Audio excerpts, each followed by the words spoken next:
ஹனுமத் ஜெயந்தி மார்கழி மாதத்திலே அமாவாசையை அன்றைய தினம் அது கொண்டாடப்படுகிறது. சிற்சில இடங்களிலே ஹனுமானுடைய நட்சத்திரம் மூலம் என்று கொண்டு அந்த மூல நட்சத்திரத்து அன்றைய தினமும் கொண்டாடுகிறார்கள். ஜெயந்தின்னு சொன்னால் ஒருத்தருடைய பிறந்த தினம். அது கூட முக்கியமாக கண்ணன் பிறந்த நாள் இருக்குது பாருங்க. ஆவணி மாதம் கிருஷ்ணபக்ஷம், அதாவது தேய்பிறை, அதில் அஷ்டமி திதி, அதோடு சேர்ந்த ரோஹிணி, அந்த நாளைக்கு தான் ஜெயந்தின்னு பேர். அந்த குறிப்பிட்ட ஒரு நாளைக்கு தான் ஜெயந்தின்னு பேர். ஆனால் நம்ம பொதுவாக இன்றைக்கி யாருடைய பிறந்த நாளாக இருந்தாலும் அவர்கள் கொண்டாட தகுந்தவர்களாக இருந்தால் அவர்கள் பெயரை சொல்லி பின்னாடி அந்த ஜெயந்திங்கிற அந்த சொல்லையும் இணைத்து சொல்லுவதை வழக்கமாக கொண்டிருக்கிறோம். உதாரணத்துக்கு ஹனுமத் ஜெயந்தி, காந்தி ஜெயந்தி கூட சொல்கிறோம். அப்போ ஜெயந்தின்றது இப்போ நம்ம எந்த அளவில் கொண்டிருக்கோம்னால் ஒரு பிறந்த தினம், ஒருத்தருடைய பிறந்த தினம், அல்லது மகான்களாக இருந்தால் அவதார தினம். அப்போ ஹனுமத் ஜெயந்தி ஹனுமானுடைய பிறந்த தினம் என்று சொல்லப்படுகிறது. ஹனுமான் இன்றைக்கு இருக்கிற கர்நாடக தேசம், இந்த கர்நாடகாவிலே ஹம்பின்னு கேள்விப்பட்டிருப்பீங்கோ, அந்த ஏரியா தான் கிஷ்கிந்தையாக இருந்தது அப்படின்னு இன்றைக்கும் அதற்கான தடங்கள் எல்லாம் அங்கே இருக்குது. அங்கே ஒரு பெரிய மலை இருக்குது, அந்த மலையில் தான் ஹனுமான் தோன்றினார் என்று ஒரு ஹனுமான் சந்நிதியும் அங்கே கோயிலும் இருக்கிறது. இன்னும் சில பேர் என்ன சொல்கிறாங்கன்னா திருமலை திருப்பதியிலே தான் ஹனுமான் தோன்றினார் அப்படின்னு சில பேருடைய வாதமாக இருக்கிறது. ஆனால் ஒரு விஷயத்தை ஒப்புக்கொள்ள வேண்டும், ஹனுமான் பிறப்பதற்கு முன்பு அஞ்சனாதேவி திருமலையிலே தவம் புரிந்தாள். இன்றைக்கும் அஞ்சனாத்ரின்னு ஒரு மலை உண்டு. 7 மலைகளில் ஒரு மலைக்கு பேரே அஞ்சனாத்ரி அப்படின்னு பேர். அப்போ தவம் இயற்றியது எதற்காக? ராமனுக்கு தொண்டாற்றுவதற்கு ஒரு பிள்ளை வேண்டும், தவம் இயற்றினாள். அப்போவே அந்த நோக்கம் நிறைவேறிவிட்டது. தவம் இயற்றும் போதே அவர் பிறப்பது உறுதி செய்யப்பட்டு விட்டது. அப்படி கொண்டால் அவர் திருமலையிலே பிறந்தார், எப்போ அந்த நோக்கம் உறுதி செய்யப்பட்டு விட்டதோ அப்போ அங்கேயே அவர் தோன்றிவிட்டார்னு சொல்வதும் பொருந்தும். ஆனால் அவர் பிறந்தது கர்நாடகாவில் தான் அவதரித்தார். அந்த ஹம்பிக்கு பக்கத்தில் தான் இன்றைக்கும் அங்கே சுக்ரீவனுடைய குகையெல்லாம் இருக்கிறது. அப்போ அங்கே தோன்றினார். அந்த நன்னாளை நாம் கொண்டாடுவது எதற்காக அப்படின்னால் அவரிடத்துல பிரார்த்தனை அதுதான், உம்மை போல ராமனுக்கு வேண்டப்பட்டவர்களாக நாங்கள் இருக்க வேண்டும். உம்மை எப்படி அவர் கட்டி அணைத்து உச்சி மோந்து மகிழ்ந்தாரோ அதை போல எங்கள் ஓரொருத்தரையும் அவர் அரவணைத்து செல்ல வேண்டும். அப்போ உன்னை போல நாங்கள் நடந்துக்கணும். இந்த பிரார்த்தனையைத்தான் முக்கியமாக நாம் ஹனுமானிடத்திலே ஹனுமத் ஜெயந்தி அன்றைய தினம் வைக்க வேண்டும். அவருக்கு இருக்கிற சிறப்பு என்னென்னா, என் கூட நீ வைகுண்டத்துக்கு வான்னு ராமன் அழைத்த போது நான் வரமாட்டேன், இங்கே இருக்கேன்னு சொன்னார் அவர். ராமன் அதிர்ந்து போனார். எத்தனை பேர் நான் கூப்பிட மாட்டேனான்னு காத்துட்டுருக்கா, உன்னை கூப்பிட்டாலும் வரமாட்டேங்கிறியே ஏன்? அப்போ அவர் கேட்டார், நீ வைகுண்டத்துக்கு போனால் எப்படி இருப்ப? இதே ராமனாத்தான் இருப்பியா? இல்லைப்பா, இது நான் வேஷம் போட்டிருக்கேன் இங்கே, அங்கே போனால் நாராயணனாக இருப்பேன்னார். அவர் பெருமையாக சொன்னார் பெருமாள். இவர் நீ நாராயணனாக இருப்பியா? அப்போ நான் வரலன்னார். நீ ராமனாக இருக்க மாட்டியோ இல்லையோ? மாட்டேன். அப்போ நான் வரலை. எனக்கு இந்த திருமேனியை சேவித்து தரிசித்து என் உள்ளம் முழுவதும் இப்படித்தான் நீ நிறைந்திருக்கிறாயே தவிர என்னுடைய மனம் வேறெங்கும் செல்ல மாட்டேன் என்கிறது. நான் வைகுண்டத்திற்கு வருவதாக இல்லை அப்படின்னு அவர் தீர்த்து சொல்லிவிட்டார். அப்போ பரமனே அழைத்தும் கூட நான் இங்கு தான் இருப்பேன்னு அவர் மறுத்து பேசினார்.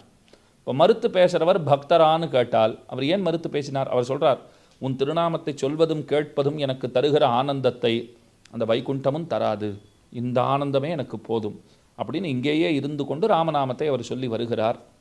அப்போ நாமும் செய்ய வேண்டியது அவரை போல ராமநாமங்களை எப்பொழுதும் ராமனுடைய திருநாமத்தை உச்சரித்து கொண்டிருக்க வேண்டும். இது அவரிடத்திலே நாம் கற்க வேண்டிய பாடம். ஹனுமான் மிகச்சிறந்த ராம பக்தர். அவருக்கு சுந்தரன்னு பேர். அத்தனை அழகாக இருக்கிறவர் ஹனுமான். நமக்கு சந்தேகம் வரும், அவர் குரக்கினம் தானே, குரங்கு இனத்தை சேர்ந்தவர், அவர் அழகாக இருப்பாரா அப்படின்னால் இறைவனுடைய படைப்பிலே யாவும் அழகு தான், அது பார்க்குற பார்வையை பொறுத்து. அதனால் நீங்கள் இந்த சோழசிம்மபுரம் சோளிங்கர் எல்லாம் போனால் கூட நிறைய குரங்குகள் சின்னதாகவும் பெருசாகவும் நிறைய சண்டையெல்லாம் போட்டுக்கிட்டு அந்த மலை முழுக்க இருக்கும். அந்த புதுசாக பிறந்த குழந்தைய போல் அந்த குரங்குகள் அத்தனை அழகாக இருக்கும். அந்த சின்ன சின்ன குரங்குகள் இருக்குது பாருங்க, அது நம்ம பார்த்தா அது முறைப்பதும் நம்ம கையில் இருக்கிற பையை பிடுங்குவதற்காக ஓடி வருவதும் அது அத்தனை அழகாக இருக்கும். அதனால தான் அஞ்சனாதேவி, அதாவது ஹனுமானுடைய தாயார், சுந்தரன்னு பேர் வச்சா அந்த குழந்தைக்கு. ஏன் சுந்தரன்? அவருடைய பெயர் ஆஞ்சநேயன் சுந்தரன். ஆஞ்சநேயன்னா அஞ்சனையனுடைய மைந்தன், சுந்தரன் அழகன் அர்த்தம். ஏன் அழகன்னால் பெருமானையும் பெருமாட்டியையும் சேர்த்து வைக்கப் போகிறவர் இவர் தான். ராமனையும் சீதையையும் சேர்க்கப் போகிறவர் இவர் தான். உலகத்தில் நீங்கள் பார்க்கலாம், சில குழந்தைகள் ஒரு தவறான முடிவு எடுப்பா. என்னென்னா 2-3 குழந்தைகள்னு வச்சுக்கோங்க. அப்பா உங்ககிட்ட இருக்கட்டும், அம்மா எங்கிட்ட இருக்கட்டும். நீ கொஞ்ச நாள் அப்பாவை பார்த்துக்கோ, நான் கொஞ்ச நாள் அம்மாவை பார்த்துக்கிறேன், அப்புறம் அப்பாவை இங்கே அனுப்பு, அம்மாவை அங்கே அனுப்புகிறேன். இது ஒரு மோசமான ஒரு முடிவாக இருக்கும், 2 பேரையும் பிரித்தல்ங்கிறது. அப்போ குழந்தைகள் தாய் தந்தையரை கூட சொத்தை பிரிக்கிறா போல பிரிப்பதற்கு தயாராக இருக்கிற பிள்ளைகளுக்கு மத்தியிலே அந்த 2 பேரையும் சேர்த்து வைக்கணும்னு பாடுபட்டவர் ஹனுமான். அதனாலேயே அவர் சுந்தரர். இப்போ ஹனுமான்கிறவர் இடத்துல நாம் கற்க வேண்டியது என்ன அப்படின்னால், எதனையும் எதிர்பாராமல் இறை தொண்டு செய்தவர். அந்த மாதிரி ஒரு கதாபாத்திரம் ராமாயணத்தில் கிடையவே கிடையாது. அவர் ராமனிடத்தில் எதையுமே எதிர்பார்க்கவில்லை. மீதி பேருக்கெல்லாம் ஏதேதோ சில கோரிக்கைகள் இருந்தது. சுக்ரீவன் கூட பாருங்க, நீ வாலியை கொன்று ராஜ்யத்தை எனக்கு கொடு. விபீஷணனுக்கும் கூட ராவணன் என்ன ஆட்சி பண்ணுறான், அவனுக்கு பதிலாக நான் ஆட்சி பண்ணால் எவ்வளோ நன்னா பண்ணுவேன் தெரியுமா, எனக்கு கிடச்சா எவ்வளோ நல்லா இருக்கும் தெரியுமாங்கிற எண்ணம் இருந்தது.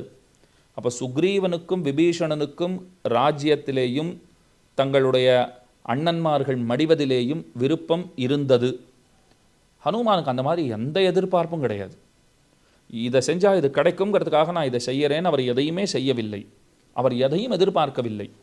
அதனால தான் ராமன் என்ன தெரியுமா பண்ணார், ஹனுமானுக்கு ஏதாவது பரிசு கொடுக்கணும்னு ஆசைப்பட்டார். என்ன பரிசு கொடுப்பது? அவர் எதற்கும் மயங்காதவர். எதை கொடுப்பது? பகவான் பார்த்தார், 2 கைகளை உயர தூக்கினார், இங்கே வா அப்படின்னு கூப்பிட்டார்.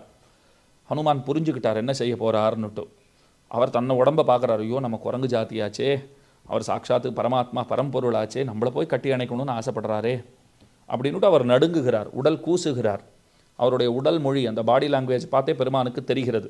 என்ன கவலைப்படுறீங்க, வா வெக்கப்படாதவா அப்படின்னு கூப்பிடுறார்.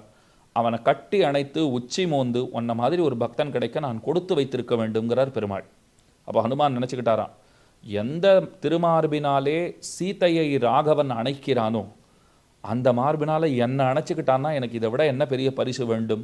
அப்போ குருமாமணிப்பூன் குலாவித்திகழும் திருமார்பு, அதையே பெருமான் பரிசாக கொடுத்தான். அப்படின்னா என்ன அர்த்தம்னா, எதை கொடுத்தா எல்லாம் கொடுத்ததாக ஆகுமோ அதை கொடுத்தார். இப்போ இதை பெத்த பிற்பாடு ஹனுமானுக்கு தோன்றியதாம், இதுக்கு மேலே என்ன பரிசு இருக்க முடியும், இந்த பரிசு அவ்வளோ சுலபத்தில் கிடைக்கக்கூடியதா அப்படின்னு அவர் மெய்சில் இருந்தார். இப்போ நம்மளாக இருந்தால் என்ன நினைப்போம், ஏதோ கிட்டக்க கூட்டார், ஏதோ ஒரு பெரிய பங்களா சாவி கொடுப்பார், இங்கே நிலம் வாங்கி போட்டிருக்கேன்று அதுக்கு பட்டா கொடுக்க போகிறாருன்னு நினைப்போம், கட்டி பிடிச்சிக்கிட்டு அனுப்பிச்சி வச்சுட்டார், யார் கேட்டா இதை அப்படின்னு நாம் நினைப்போம். அவர் பாருங்க, அவருக்கு என்ன பிடிக்கும்னு ராமன் தெரிந்து கொண்டார். விபீஷணனுக்கு ராஜ்யம் பிடிச்சிருக்கா, இந்த அப்படி ராஜ்யத்தை, சுக்ரீவனுக்கு ராஜ்யம் பிடிச்சிருக்கா, இந்த அப்படி ராஜ்யத்தை. ஆனால் ஹனுமானுக்கு அந்த மாதிரி ராஜ்யத்தை எல்லாம் கொடுக்கல. அவர் எதை ஆசைப்படுறாருன்னு இவர் புரிந்து கொண்டிருந்தார். ஹனுமானுக்கு ஏன் ஹனுமான்னு பேருன்னா, அவர் சிறிய வயதில் தகிக்கிற ஜுவலிக்கிற சூரியனை பார்த்துட்டு மாம்பழம்னு நினச்சி அதை பிடுங்கி சாப்பிட்றேன் பாருன்னுட்டு வானத்தை நோக்கி பறந்தார். இந்த குழந்தை ரொம்ப ஆபத்தான குழந்தையா இருக்கேன்னுட்டு இந்திரன் வஜ்ராயுதத்தால் போட்டு அடித்தான். அடித்த அடியில் ஒரு பக்கம் வீங்கி போச்சு கன்னம். அவருக்கு நேராக கீழே வந்து ஒரு பாறையில் விழுந்தார், இன்னொரு பக்கமும் வீங்கி போச்சு. அதனால தான் ஹனுமான்னு பேர் அவருக்கு. ஹனுன்னு சொன்னால் இந்த தாடை, கீழே விழுந்தபடியினாலே தாடையில் அடிபட்டு வீங்கிய தாடைகளுடன் எவர் இருந்தாரோ அவர் ஹனுமான். அவள் அம்மா வரா, குழந்தைய பார்த்துட்டு, குழந்தை மேலேருந்து கீழே விழுந்து அடிபட்டிருக்கேன்னு வரா. குழந்தைய பார்த்தா சுந்தரான்னு அப்போ தான் கூப்பிட்டாளாம். என்ன அழகாக இருக்குது தெரியுமா, இப்போது அடி வாங்கிறதுக்கு முன்னே கூட இவ்வளோ அழகாக இல்லை.